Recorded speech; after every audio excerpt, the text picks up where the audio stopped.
Entrepreneurs, business owners, professionals who seek excellence, bringing the business classroom to you. It's the Business Builders Show. Here's Marty Wolf. We still got a long way to go. Yes, we all got a long way to go. Welcome to the Business Builders Show with Marty Wolf, the show for entrepreneurs, business owners, and business leaders. I'm Marty Wolf, your host for the Business Builders Show, and along with my executive producer, DC Taylor, we will be your guides on this learning journey. Let me tell you my super objective in being with you today. I want to enthusiastically share stories and information to inspire leaders, that's you, by the way, so you can inspire others. My guest with me today is a repeat performer. He's back. This is Michael Solomon. Hi, Dr. Solomon. How are you, sir? Well, I'm great and glad to be back for the sequel. Thank you. Yeah, back for the sequel, right. Well, we ran into each other in Philadelphia at a meeting, and I said, I got to have you back on. I like what you talked about, and so I want to have you back on. So let's do it this way. You have so many credentials that I would take 10 minutes of the show to review those. So, Michael, tell us what you want us to know about you before we get into the whole interview.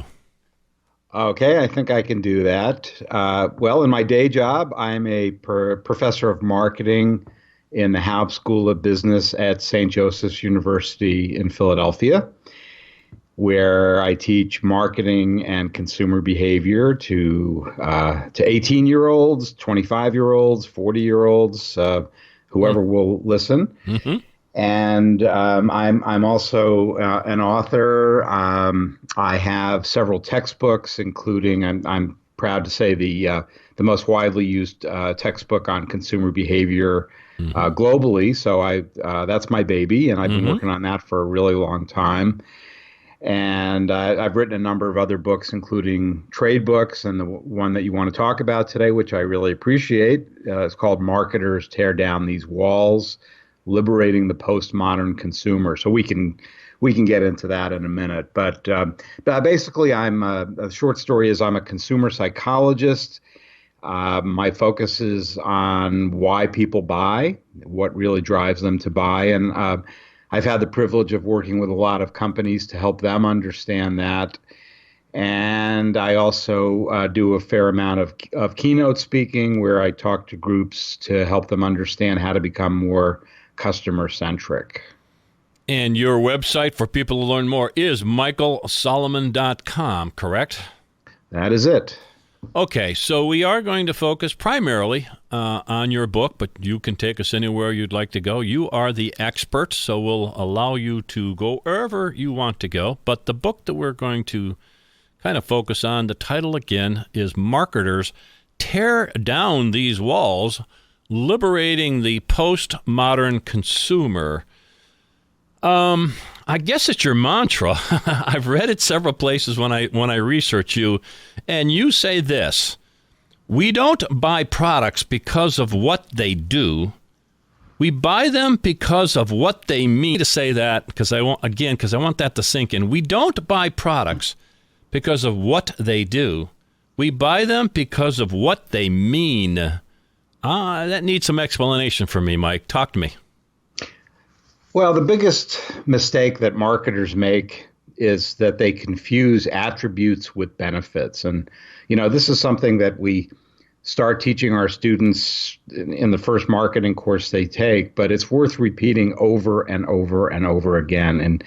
And when you look throughout history, throughout marketing history, certainly if there's such a thing as a marketing graveyard somewhere, I think it's littered with the graves of companies or brands that didn't understand this, that they might be making a product, they might be making something that you can hold in your hand, or maybe it's a service, but the customer is not buying that. The customer is buying a meaning. They're buying a way to make their lives better. They're buying a way to think differently about themselves.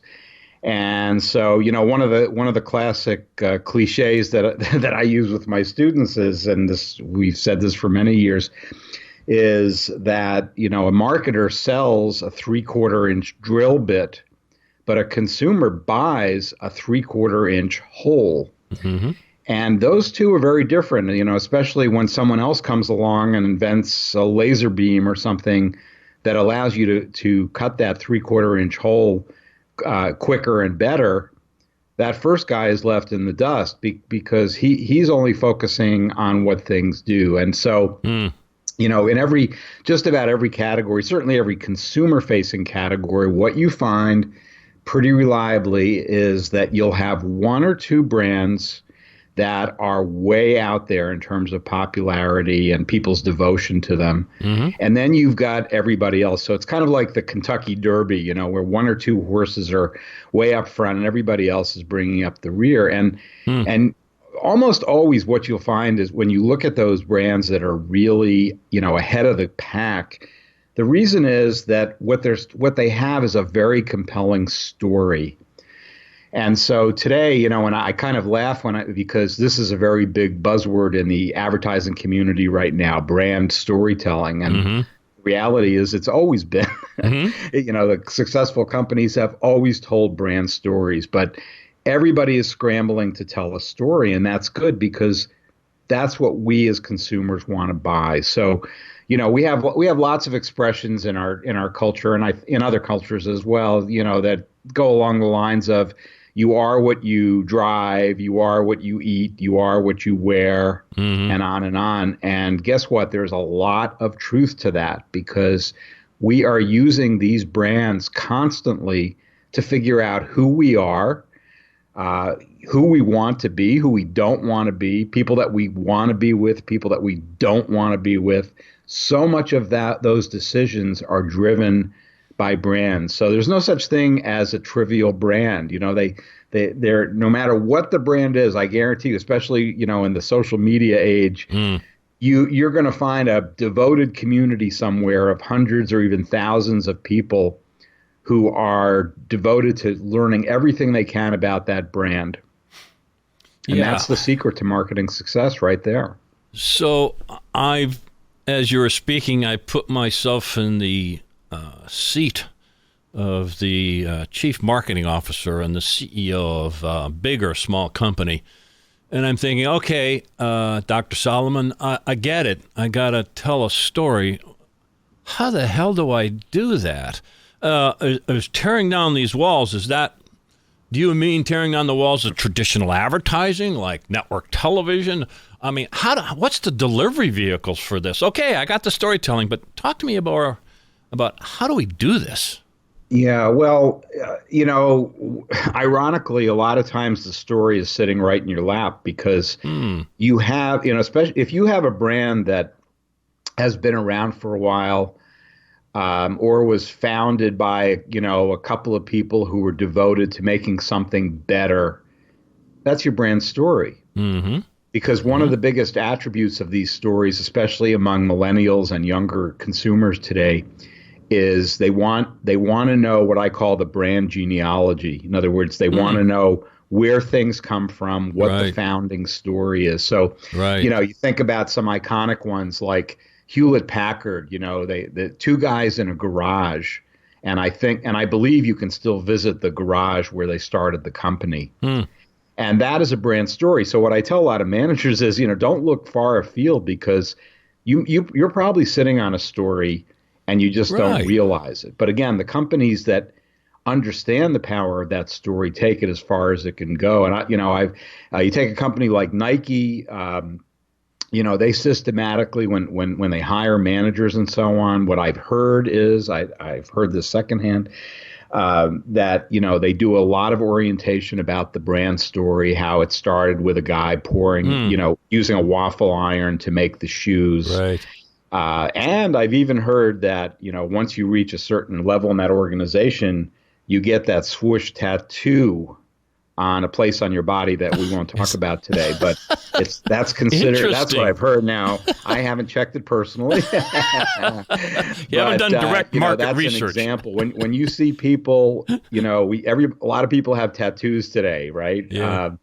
that's breaking down a wall, because that used to be something that's, only ex-cons and people like that had tattoos, but now housewives in Topeka have tattoos. And I don't want to get too diverted, but the reason I raise that is that when you see everyday people who are voluntarily getting a permanent tattoo of a brand logo on their body, you know that you have a very, very devoted customer. Yeah. And you see them all the time, even for brands like Walmart or something like that. You will find people with tattoos of those logos. And what they're doing is they are literally incorporating that brand meaning into their bodies in that case.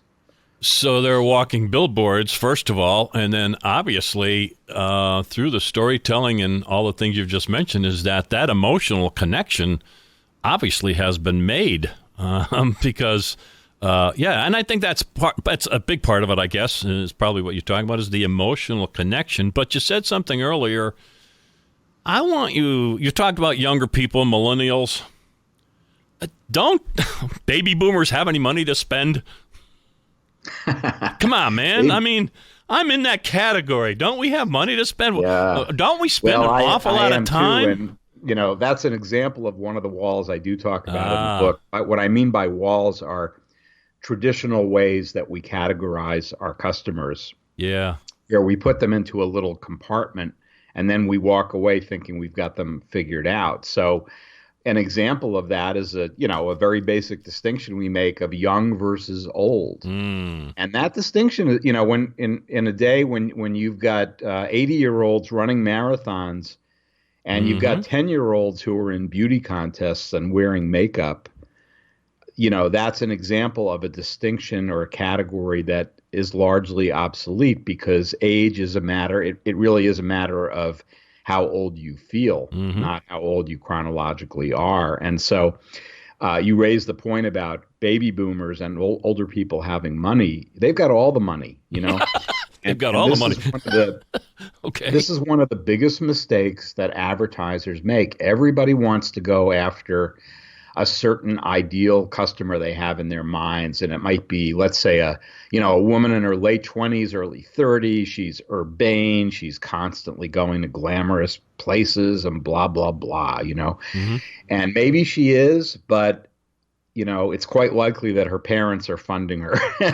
And, so there, when you look at spending power and you compare that to the percentage, for example, the percentage of advertisements that feature older people, and Marty, when I say older, I mean like over 30. Okay, got it.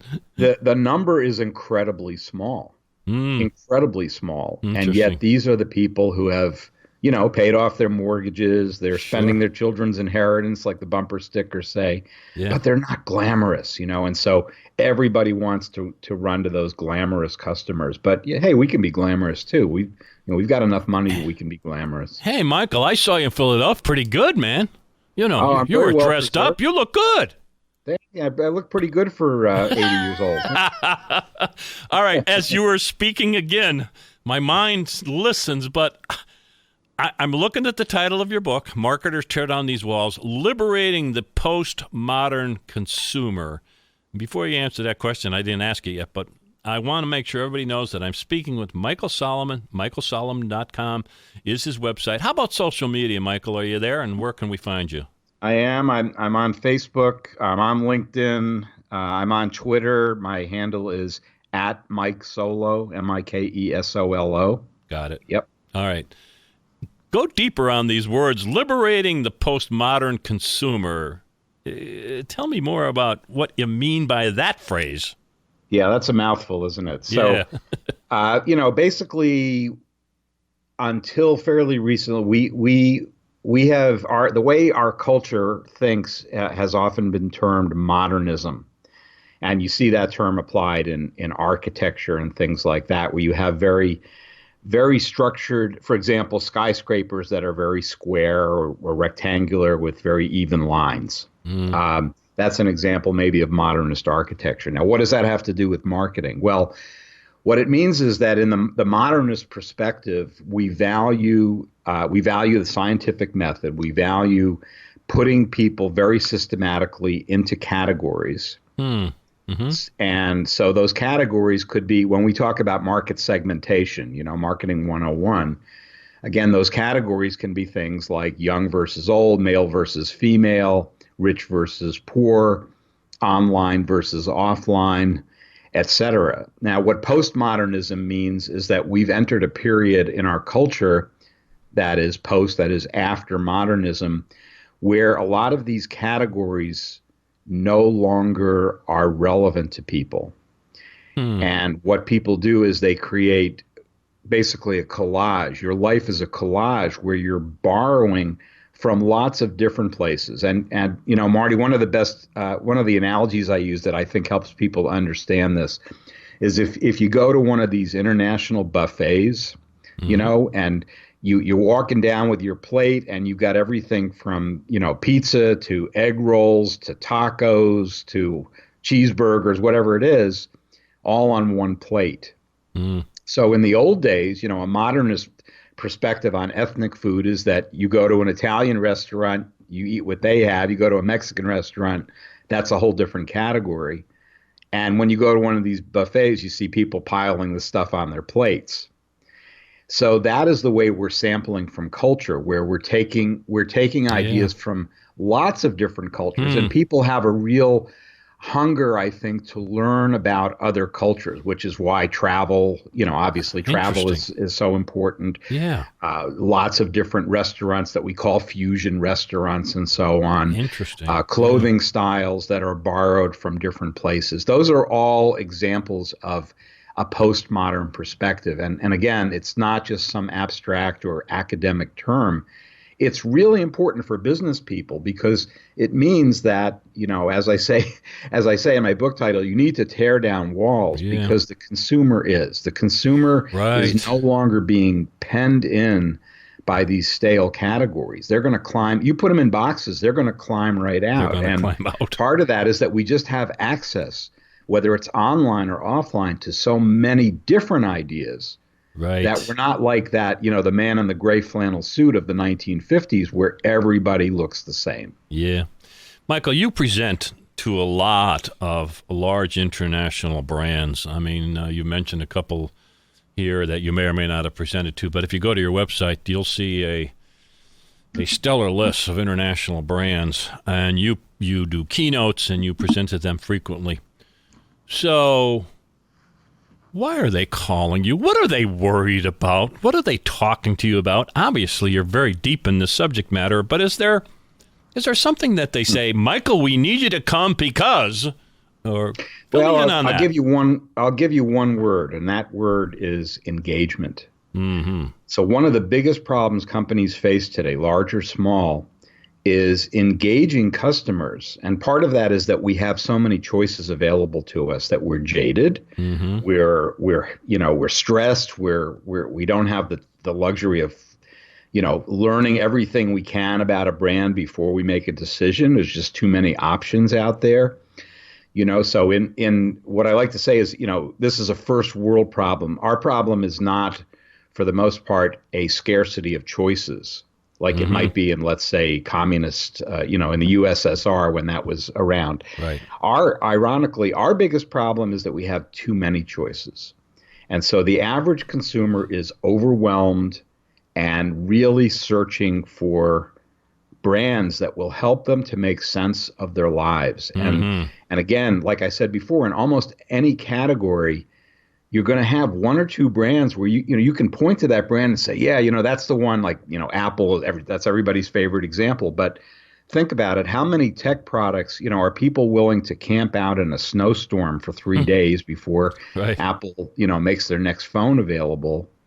That is a cult product. And that is a level of engagement that is probably temporary. It's not going to last forever, but it's also very rare. And so when companies or organizations call me, it's something to do with how do we wake these people up? I mean, everybody's walking around with their faces buried in their phones, and try standing in a lecture hall and talking to 50 18-year-olds who are all buried in their laptops. Right. And that is the problem that every marketer faces. How do I get that person to at least metaphorically, look up from their phone and say, wow, that's a really interesting offer you have there. Right. So let me jump in. So because am now very conscious, probably because I've done so many interviews that kind of relate to this topic. So I want you to talk to me about social impact. I consciously now, probably over the years, I will buy Patagonia for certain reasons, and you know why. I will look to Tom's. I will look to the Warby Parkers of the world. And these are all companies, correct me if I'm wrong, who are thinking about, well, they call it the triple bottom line, but they're social impact companies, are they not? And is that part of their story, and is that resonating with the general public? Yes and yes. I mean, all the examples you've cited are companies that are telling a compelling story, and many of the stories that people, especially younger people, but not just younger people, the stories they want to hear are about what are you doing to give back? Mm-hmm. How are you part of the community? Because that's part of that authenticity story. Mm-hmm. And so, when I like to think about brand genealogy, the way people trace their ancestors and so on. A lot of these people, I think if they could do it, they want to know exactly what hands have touched this product and under what conditions. Right. Was it made in a sweatshop in Bangladesh, et cetera? And so it's not enough just to have a flashy, ad campaign and so on. Again, there's that notion of telling a story. And, a couple of years ago, I was in Hawaii in a seafood restaurant. I opened the menu and every dish had the name of the fisherman who caught that fish on the menu. Wow. Now that's a bit of overkill, but if you go into Whole Foods today and you look carefully, you'll see there's a lot of these founder stories, two sisters who wanted a soap that wouldn't irritate their baby's skin or what have you. That's a great point. So again, my guest is Michael Solomon. His website is michaelsolomon.com. Tell us your social media again, Michael. You can reach me on LinkedIn just by searching for my name. I'm on Twitter at Mike Solo, and you can find me on Facebook as well. Yeah. All right. So believe it or not, we need to start wrapping up. We could go for a long time. Obviously, it is a huge subject that you are absolutely an expert in. But let's wrap up this way. What have you been talking about or thinking about most in the last, let's say, 2019? And how do you think what you're thinking about and talking about is going to impact 2020 and beyond? Now, that's a difficult question, but do the best you can in a minute or two. Yeah, thanks a lot for that. Go. No, actually, the answer is kind of easy because one of the walls that I talk about in my book and in many places is the breakdown of the wall between producers and consumers. Mm-hmm. And I can't, stress enough how important that is. And so when we talk about the gig economy that everybody's talking about, and, that's an example of that, where everyday people become limo drivers, they become salespeople and on and on. And that evolution, for better or worse, it's not all positive, right? With all these issues about, benefits for Uber drivers and so on. It's definitely a mixed bag, but it's fundamentally changing the way young people in particular think about ownership and where ideas come from. Mm-hmm. So to give you a quick example, I have a daughter, she's about 30. She tells me that about 2/3, she works in Manhattan. She tells me that about 2/3 of her wardrobe comes from Rent the Runway. Wow. And this idea that people are the pride of ownership that you and I grew up with, whether it's a home or clothing or a car, people are leasing cars rather than buying them. I mean, there's lots of examples that you can look at in different categories that all reinforce this general idea that this traditional distinction we make between, for example, buying versus leasing or renting or producing versus consuming, you can just throw those out the window because everyday people are taking on those roles. Yeah. And that will have a profound impact for better or worse over the next couple of years. So I strongly suggest everyone listening to this buy his book, marketers tear down these walls, liberating the postmodern consumer. And if you're inclined to want a speaker to come, you should contact him at michaelsolomon.com. And Michael, I hope I can see you again in Philadelphia soon or wherever our paths may meet. So thank you so much for being part of the show again. Oh, it's such a pleasure to be back, Marty. Thank you. Thank you so much for listening to the Business Builders Show. To learn more about me, and I'm Marty Wolf, go to MartyWolfBusinessSolutions.com. That's MartyWolfBusinessSolutions.com. To learn more about Kelly Hoey, go to her website, which is jkellyhoey.co. That's jkellyhoey.co. And of course, you can find Kelly and Marty on LinkedIn and Twitter. A reminder, you can find all our Business Builders shows on iTunes, Spotify, and on your favorite podcast app. Bringing the business classroom to you. It's the Business Builders Show with Marty Wolf.